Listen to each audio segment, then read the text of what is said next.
What's up, guys? So a few years back, the Kentucky DIY skate park got destroyed. I made a video of it when they first destroyed it with jackhammers or sledgehammers or whatever they use. But over the years, people have rebuilt it a little bit. It's not nearly as good as it once was.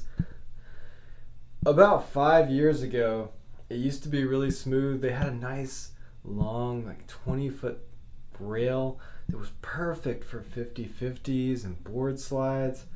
And the quarter pipe was pretty nice. It was really smooth.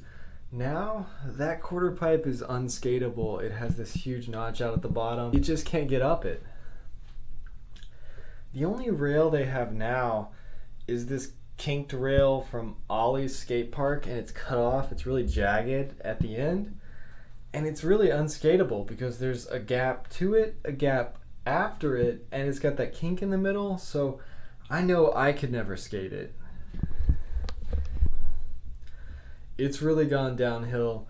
The wooden quarter pipe is pretty nice, but it does have kind of a notch at the end where you hit the metal, so I was afraid to do anything to fakie, even just a rock to fakie, because I was afraid of getting hung up on that metal at the bottom. I've been told that people don't care if you skate there now. They're not calling the police and chasing you off.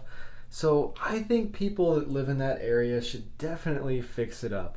It's off the Richwood exit near Florence. It's next to the Econo Lodge. There's a giant Econo Lodge sign, and it's pretty hard to miss. It is kind of back behind some trees and some rocks and stuff, but it's really pretty easy to find.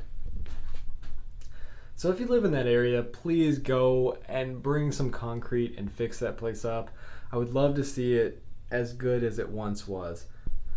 So I really hope you guys enjoyed this video. If you like this kind of content, reviews, tutorials, and videos about what I'm learning as I grow as a skateboarder, hit that subscribe button, and thanks for watching.